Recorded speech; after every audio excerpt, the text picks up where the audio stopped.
is Shane Mata. So I'm doing another video for National Podcast Post Month. This is episode number 6.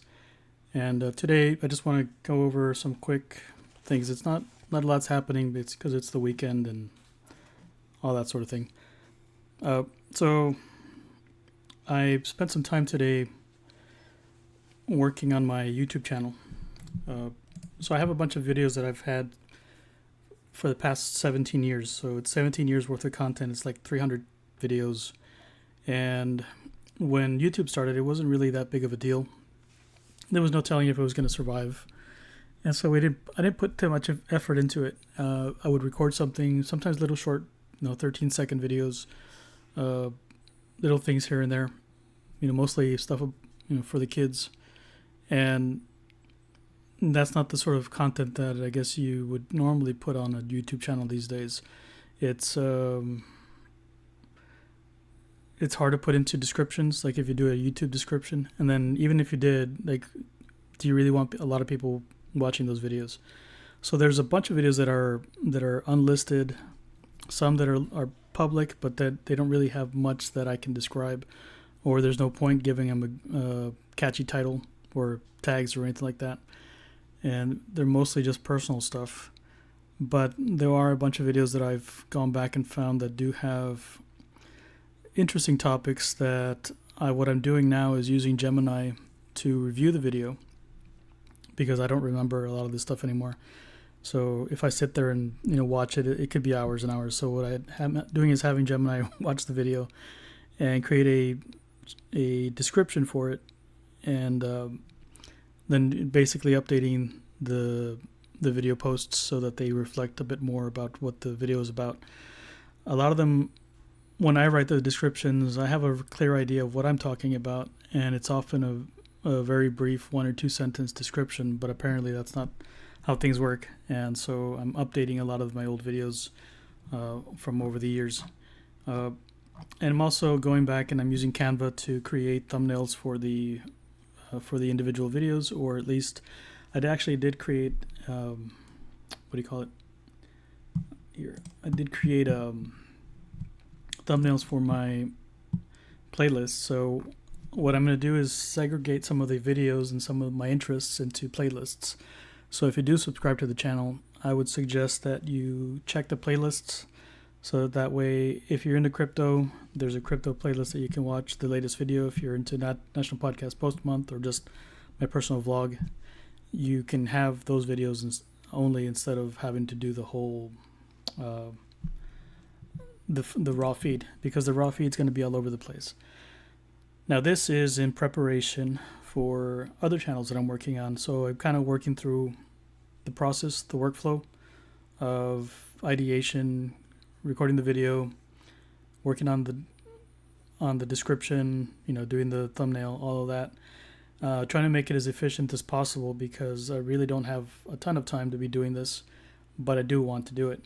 And ultimately what I would like to do is create a channel where I interview people, local people, and it's going to be a local/regional YouTube channel about the movers and shakers and maybe just everyday families here in South Texas, what their stories are and what their views are on certain topics. And I don't want the video, it's kind of like a reaction to the way that the press does the news. So I think some of it's going to be kind of oral histories, but some of it will also be in-depth interviews about specific topics. So one of the annoyances that I have with the press, especially the local press, is that obviously they're a business and they have to put as much news into the 30-minute newscast that they have, or even if it's an hour, they're trying to squeeze as much into it as possible. And so they only really cover a topic very, very much on the surface. And you see this also on newspapers.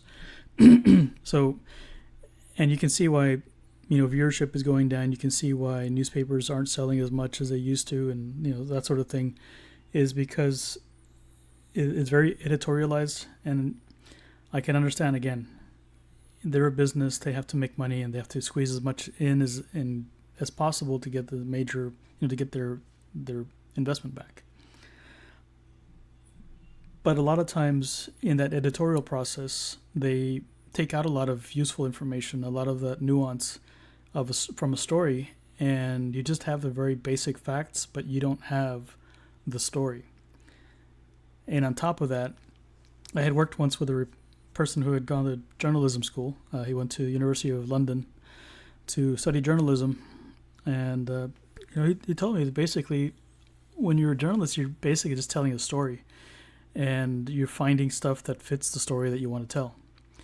So it's not even about revealing the truth anymore. It's more of just what story the journalist wants to tell. So how is that going to help anybody? If you're trying to find the truth, in my thinking, in my way of thinking, a journal is where you write stuff that's happening, or your thoughts, or you're working things out. It's a conversation that you're having in your journal, right? So a journalist to me would be that person who's just writing down what they see, what they're experiencing, and working out with the reader what the truth might be. Not, this is the truth as I'm presenting it to you because I've already thought about it, and then that's what you need to know.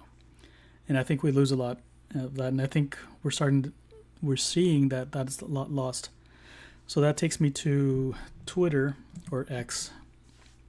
So I've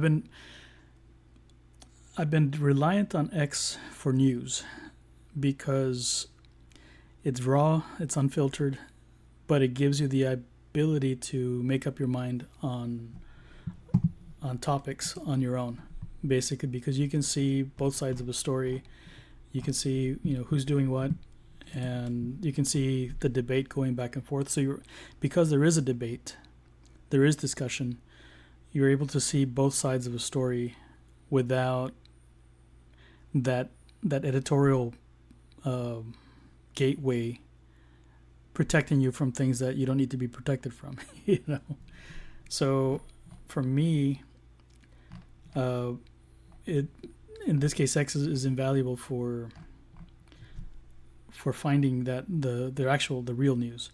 And so it also makes me think that, going back to making my own channel, is that if I do post stuff on X, it's going to be kind of along that same line. It's just so I think that we as individuals can now be part of the news, or actually just report the news. And it doesn't have to be, you don't have to go investigate. You just report what you're seeing, what you're hearing, and allow other people who are aggregating the information to pull that up and make a story out of it, right? Put the pieces together and try to figure out what the truth is. So I wouldn't say that you necessarily have to go out and be a journalist or a reporter, but just be a reporter in the sense that you're sharing what you're experiencing and what you're viewing. And I think that will go a long ways towards helping those who find the information to aggregate it and figure out what the truth is. And so it'll be, I think in the years to come, we'll start to see a major change in how we share information. And I think the big factor in this is when Elon Musk did purchase Twitter and started making free speech the dominating value of the platform. That I think that is making a big difference in how we see the world, and kind of going around the gatekeepers of truth. So in any case, those are my thoughts, and that's what I've been doing. Is again, going back to the YouTube channel, is just refreshing my posts, adding more context, more longer descriptions, more tags, maybe even better titles, thumbnails, and also I'm working on maybe bringing content to YouTube, or bringing content to X, and expanding one of my X accounts to be a bit more on the reporting side than my personal X account. All right, so that's all I've got for today. I do appreciate you listening to the National Podcast Post-Month episode number 6. If you can, please spare a moment to like and subscribe to the channel so that way I would like to reach monetization at some point if I could. And I rely on people who are watching these videos to help me out. Thanks for watching.